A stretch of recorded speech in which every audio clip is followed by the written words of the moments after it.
Bonjour la beauté. Aux États-Unis, une guerre civile a éclaté dans le pays. Le Texas et la Californie se sont séparés et ont formé la milice WEF, Western Forces, tandis que la Floride a créé sa propre alliance. Un président en poste pour son 3e mandat dirige les forces du gouvernement contre les mouvements sécessionnistes. Il passe souvent à la télé pour faire des discours, jurant que la victoire est proche grâce à la défense des États fidèles. Cependant, personne ne le croit. Et ce n'est qu'une question de temps avant que Washington, D.C. ne soit atteinte par la WEF. La photographe de guerre Lee regarde le discours depuis sa chambre d'hôtel à New York et prend même une photo de la télé. Elle remarque alors un bombardement au centre-ville. Le lendemain, Lee et son collègue journaliste Joel prennent une voiture pour aller au centre afin de couvrir une manifestation où des gens désespérés demandent de l'eau. On leur donne des gilets fluorescents avant que Lee ne se mêle à la foule pour prendre des photos. La situation devient vite violente quand la police tente de disperser les manifestants, mais la foule riposte. Cela ne fait pas peur à Lee qui continue de photographier. Cependant, une jeune photographe nommée Jessie est blessée dans le chaos. Lee la tire immédiatement à l'abri et découvre que la jeune fille admire son travail. Lee donne son gilet à Jessie et remarque une femme armée courant avec un drapeau américain. Elle pousse Jessie au sol pour la protéger, juste avant qu'une bombe n'explose, tuant presque tous les manifestants. Jessie reste sous le choc pendant plusieurs minutes, incapable d'entendre quoi que ce soit. Pourtant, Lee se précipite pour prendre des photos des corps. Jessie, ne voulant pas paraître inférieure, se force à en prendre une aussi. Plus tard, à l'hôtel où tous les journalistes séjournent, Lee et Joel discutent de leurs options avec leur mentor Sammy. Pendant ce temps, Lee essaie d'envoyer ses photos malgré une connexion Internet lente. Des rumeurs circulent sur une grande attaque prévue pour le 4 juillet afin de marquer l'histoire. Mais ils ne savent pas si c'est vrai. À ce moment-là, il y a une coupure de courant, chose fréquente depuis le début de la guerre, mais l'hôtel dispose d'un générateur. Après quelques discussions, Sammy découvre que le duo veut traverser les zones de guerre pour aller à Washington, D.C. Cependant, il ne cherche pas à couvrir les lignes de front, mais à obtenir une dernière interview avec le président, qui n'a pas parlé à la presse depuis 14 mois. Approcher la Maison-Blanche est dangereux, car les journalistes y sont abattus. Sammy trouve leur plan insensé, mais connaît la meilleure route pour y arriver, ce qui fait supposer à Lee qu'il veut aussi y aller. En réalité, Sammy veut se rendre aux lignes de front à Charlottesville, en Virginie, et a besoin d'un transport. Lee et Joel hésitent d'abord car Sammy est trop vieux pour courir, mais finalement, Lee accepte de l'emmener. Plus tard, Lee tente de monter au 10e étage. La réceptionniste lui rappelle que les coupures de courant sont fréquentes et que l'ascenseur est risqué. À ce moment-là, Jessie vient la remercier et lui rendre le gilet. Lee lui dit de le garder et de se procurer un casque pour l'avenir. Jessie explique qu'elle était jusque-là une photographe classique et qu'elle essaie de devenir reporter de guerre, Lee étant son modèle. Dans sa chambre, Lee prend une douche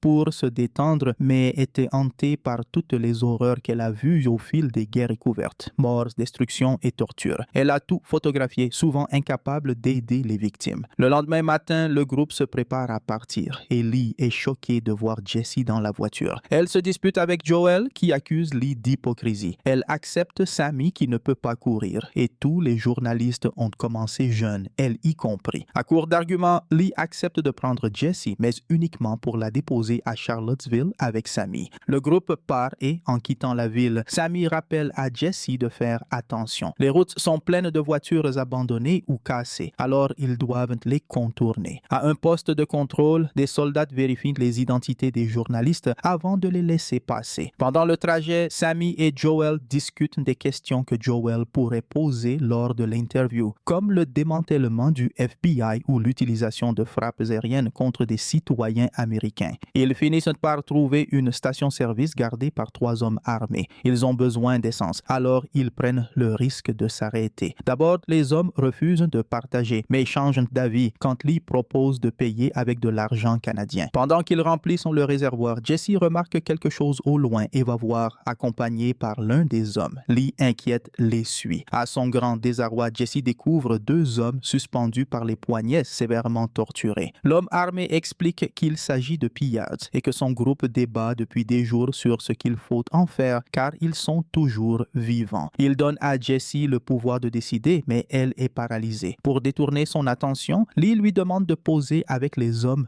torturer et prend des photos. Plus tard, sur la route, Jessie se plaint de ne pas avoir pris une seule photo et se demande si elle aurait dû intervenir. Les autres lui expliquent que c'est ça, la vie de journaliste, et qu'elle devra s'y habituer car ça ne fera qu'empirer. Jessie pleure, mais promet de devenir plus courageuse. En continuant leur voyage, ils entendent d'autres discours vides du président à la radio et voient la destruction autour d'eux. Il y a des corps partout, mais quelque chose attire l'attention de Lee, qui demande à Joel d'arrêter la voiture. Elle emmène Jessie près d'un hélicoptère écrasé pour prendre des photos intéressantes. Pendant ce temps, Jessie s'excuse d'être un poids et explique que son vieil appareil photo appartenait à son père. Il se cache dans sa ferme en faisant semblant que rien ne se passe, ce qui la dérange. Jessie demande à Lee si elle la prendrait en photo si elle se faisait tirer dessus, mais Lee laisse à Jessie le soin de conclure. Le soir, le groupe s'arrête pour se reposer. En observant des échanges de tirs au loin, Lee commente qu'elle couvrait les guerres pour alerter les gens chez elle, mais que maintenant la violence est juste au coin de la rue. Sammy remarque qu'elle perd foi dans le pouvoir du journalisme, ce qui explique sa dureté envers Jessie. De son côté, Joel dit à Jessie qu'il est normal de ne pas pouvoir dormir après ce qu'elle a vu et lui offre son soutien si elle en a besoin. Cette nuit-là, ils dorment à la Belle Étoile, comme des campeurs. Le lendemain, ils se dirigent vers la zone où ils ont vu les tirs la veille. Lee et Jessie prennent beaucoup de photos pendant que deux groupes s'affrontent avec un homme coincé au milieu. Un des groupes lance une grenade fumigène pour offrir une couverture, mais dès que l'homme essaye de courir, il se fait tirer dessus et la caméra capture son saignement. Ses camarades le traînent vers un endroit sûr et tentent de soigner sa blessure. Malheureusement, l'homme perd trop de sang et meurt pendant que Jessie immortalise tout le processus. Ensuite, l'équipe entre dans un bâtiment, suivi par les journalistes. Ils tombent sur un homme blessé qui demande de l'aide, mais il est abattu. Jessie ne peut pas détourner le regard pendant que l'équipe continue de fouiller le bâtiment. À la fin, Joel rigole avec un soldat comme si c'était une journée normale. Les soldats capturent des ennemis et les exécutent, ce que Jessie photographie aussi. Un peu plus tard, les journalistes arrivent dans un camp de réfugiés. Toutes les tentes sont pleines, alors ils devront encore dormir dans la voiture. Pendant que Jessie développe ses photos à l'ancienne, elle se rapproche de Lee, qui lui confie que ses parents sont aussi à la ferme, prétendant que tout va bien. Quand Jessie regarde enfin ses photos, elle est déçue de leur qualité. Lee lui rappelle que c'est normal. Seule une photo sur 30 vaut vraiment la peine.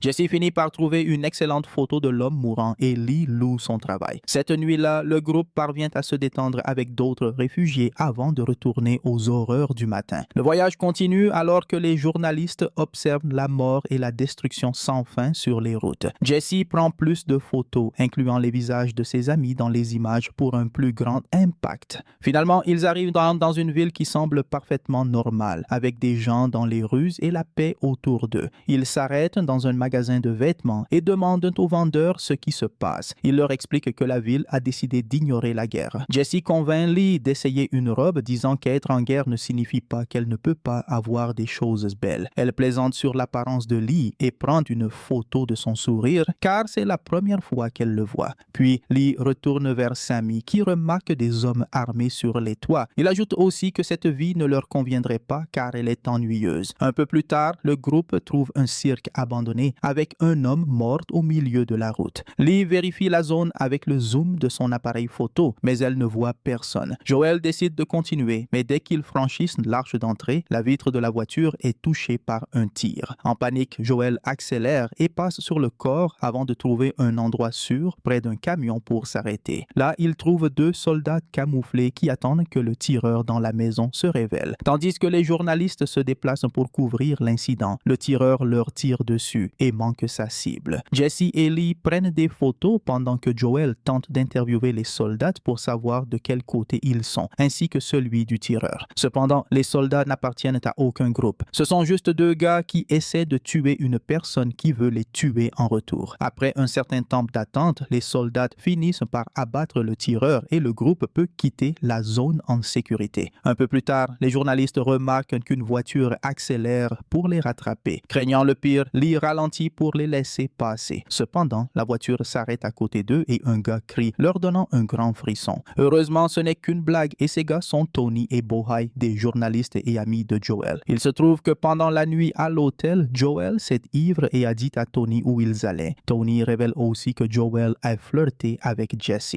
Tony est tellement content de les voir qu'il grimpe par la fenêtre et entre dans la voiture avec eux, disant qu'ils sont plus amusants. Jesse est impressionné et tente de faire le même truc, se retrouvant dans l'autre voiture. Bohai l'aime plus que Tony et accélère pour partir avec Jesse. Lee est inquiète, même si Tony dit que Bohai est digne de confiance, et elle devient encore plus nerveuse lorsqu'il ne voit plus l'autre voiture devant eux. Soudain, une voiture militaire passe et Lee doit quitter la route pour éviter une collision. Par chance, elle arrête le véhicule avant de percuter un arbre. Ils reprennent rapidement la route et trouvent la voiture de Bohai abandonnée près d'une ferme avec les portes ouvertes. Le groupe va enquêter et découvre que Bohai et Jesse ont été capturés par des hommes armés loyalistes. Les loyalistes les maintiennent à genoux pendant qu'ils jettent des corps dans une énorme fosse. Sammy remarque que ces hommes ne sont pas des soldats ordinaires car ils agissent clairement dans le secret. Mais Joel pense que leurs identités de journalistes les protégeront n'importe où. Lee, Joel et Tony s'approchent des hommes armés et expliquent que Bohai et Jesse font partie du groupe de journalistes, jurant qu'ils se rendent à Charlottesville pour couvrir une histoire sur la réouverture d'une université. Sans hésitation, le chef des hommes armés tire sur Bohai, laissant Jesse sous le choc et faisant pleurer Tony. L'homme armé demande d'où ils viennent et Lee, Joel et Jesse mentionnent leurs états d'origine. Cependant, lorsque Tony explique qu'il vient de Hong Kong, il est aussi abattu. Tout le monde est en panique, mais Sammy arrive avec la voiture et écrase les soldats, les faisant tomber dans la fosse. Jesse tombe accidentellement aussi et doit escalader la grande pile de corps pour en sortir. Joel l'aide et le groupe retourne à la voiture pour fuir, ignorant les autres hommes armés qui essaient de leur tirer dessus pendant leur évasion. Sur la route, Jesse et Joel font des crises de nerfs et Jesse finit même par vomir. Ils parcourent à peine 1 ou 2 kilomètres avant que Sammy annonce qu'il ne peut plus conduire et le groupe découvre qu'il a été blessé par balle. Ils le mettent à l'arrière et Joel prend le volant, conduisant aussi vite que possible à travers une forêt en feu. Finalement, ils arrivent légitimement à la base militaire de la WF à Charlottesville, où il y a un drapeau avec seulement 2 étoiles. Malheureusement, il est trop tard. Sammy est mort. Tandis que Joel crie dans le vent, les soldats emportent le corps de Sammy dans une caisse. Lee regarde une photo qu'elle a prise de Sammy mort, mais elle la supprime. Quelques instants plus tard, ils apprennent par des amis journalistes que la plupart des loyalistes se sont rendus et donc DC est sans défense, à part quelques soldats restants. La mort du président est imminente, ce qui signifie que le groupe ne pourra pas faire son interview. Joel est extrêmement en colère, car cela signifie que Sammy est mort pour rien. Lee et Jesse prennent un moment pour pleurer ensemble et Jesse admet que ces derniers jours, elle a eu plus peur que jamais, mais qu'elle s'est aussi sentie plus vivante. Plus tard, tandis que Lee lave le sang de Sammy dans la voiture, le trio décide de partir avec la WF pour couvrir leur attaque contre la Maison-Blanche. Bien que la plupart des loyalistes se soient rendus, il en reste encore assez pour maintenir la lutte dans les rues. Tandis que la WF attaque le Lincoln Memorial, les journalistes suivent les soldats dans la zone. Jesse prend beaucoup de photos frappantes, mais Lee est paralysé par son PTSD. Joel la ramène à la réalité lorsque un char et un hélicoptère nettoient la voie dans les rues, leur permettant de continuer à avancer. Les soldats montent sur différents toits pour établir une ligne de défense et les journalistes se cachent derrière un véhicule blindé pour suivre l'histoire. Soudain, une explosion fait reculer le véhicule blindé et le groupe doit courir se cacher. Jessie est plus lente car elle continue à prendre des photos, surtout d'un homme en feu. Elle réussit aussi à prendre de superbes photos d'un char qui casse enfin le mur autour de la Maison-Blanche. Lee lutte encore et pleure, alors Joel doit la pousser à avancer. Non loin de là, une autre journaliste et son caméraman filment tout. À ce moment, ils voient des agents du Secret Service sortir le président de la Maison-Blanche et le mettre dans une voiture. 3 véhicules quittent la zone et dès qu'ils entrent en collision dans les rues, les soldats les encerclent pour tirer sur toutes les personnes à l'intérieur. Jesse prend encore plus de photos, mais Lee pense que c'est une distraction et tire ses amis à l'intérieur de la Maison-Blanche pour trouver le vrai président. Quelques soldats remarquent cela et les suivent. À l'intérieur de la Maison-Blanche, ils trouvent quelques corps et pas grand-chose chose d'autre. Les soldats arrivent rapidement et commencent une fouille minutieuse qui les mène à trouver un agent se rendant dans la salle de conférence. Une Lee plus alerte prend des photos avec Jesse tandis que l'agent explique qu'il veut négocier la reddition du président, demandant à être emmené dans un pays neutre. Cependant, les soldats lui tirent simplement dessus et poursuivent leur fouille de la Maison-Blanche. Plus d'agents secrets ouvrent le feu dans les couloirs et les journalistes font de leur mieux pour continuer à prendre des photos de chaque mort. Ils courent